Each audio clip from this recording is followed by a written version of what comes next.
What is happening, everybody? trueeevil here, and today I'm going to walk you through step by step how to efficiently farm Tina's Mindrealm, be it on either normal or pushing the difficulty on the harder versions of this.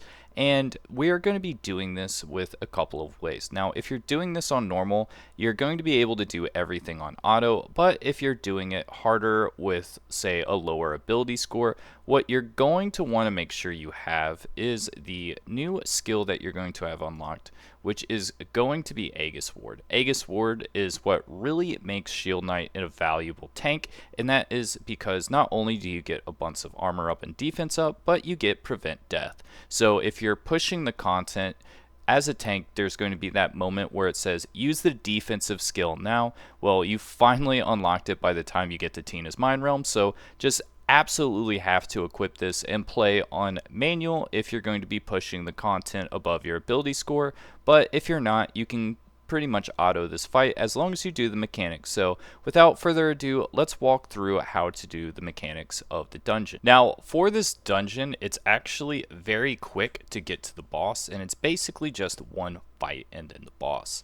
And what you're going to want to do here is you're want to get all of the NPCs and gather them together to get this quickly as possibly done. And you're going to do this. There's the assassin here. You're going to go and just pick up everything in this room. And once you pick everyone in this room, you can actually pick the last enemies right there. And if you get the very first wave of the second area together with the first area, it actually clears it immediately. So you only have to do one wave of fighting necessarily for this, which is really helpful and quickens up the time flow to get to the next area. But I wouldn't push your teammates to do it, and only do it if the DPS pulls this next wave. So just like a heads up on that. I really, as a tank, I pull pretty much as you need, but I'm not going to pull everything, if you know what I mean. Sometimes I like to just pull everything, but you know, it's a new game, and you just don't want to do that at the beginning if people don't feel comfortable.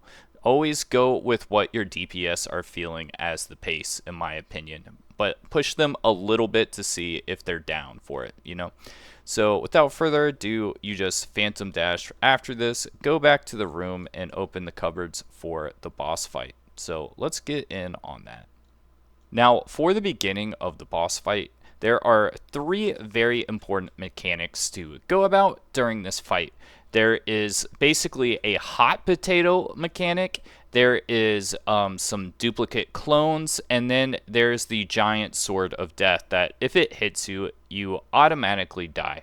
So basically right now we have the hot potato, and what you do is you just pass it to somebody.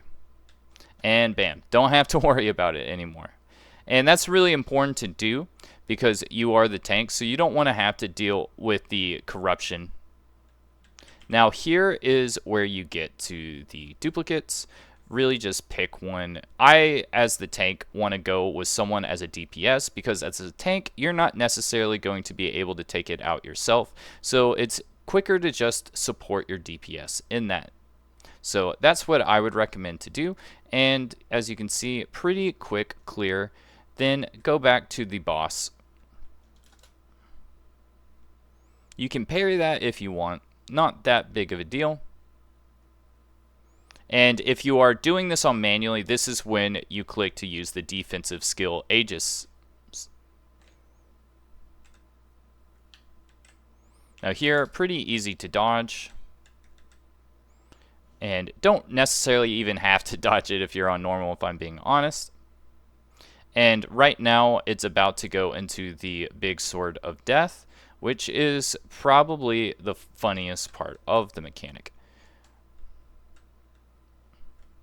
Now, as you can see, she is ready to lay that smackdown. And what I recommend to do is wait till it's halfway across the room, just because if you do go through the closet too quickly, the glaive hasn't fully had a chance to move over, and you can die, which is not good. And it's 2 times, and then you don't have to worry about it. So, you know, Pretty easy mechanic to dodge, but it can get you the first couple of times, so it's nice to know that, because it always feels bad getting hit with the one-shot MMORPG mechanic there, so just a heads up on that. Then the rest of the fight is pretty much just the same 3 mechanics over again, so let's fry her down with the noise, and just believe me, we are bringing the noise here. And oh man, so go with your DPS on this line. Show them the meaning of bringing the smoke on them. Nice, and whack them. And bam. Now, should have enough time to finish this. Pretty easy. Let's go. Where you at? Come here. I have something I need to say to you, little bro. Oh. And Shield Knight, I really am liking the Shield Knight for the extra heal mechanics that it brings. It's definitely really refreshing as like someone who's played a lot of MMOs and has like struggled with having good healers all the time. It's really nice to just have that heal mechanic on pretty much every attack with the Shield Knight in this game. So yeah, that is how you go through the boss in Tina's Mindrealm. Make sure that if you're pushing the harder versions of the boss to do this on manual, so you can make sure you have Aegis Ward ready when you need to pop the defensive skill before the really strong tank buster attack. So that's it. Let me know if this was helpful to you with a comment, and please like and subscribe if you want to see more Blue Protocol content from me. See you guys next time.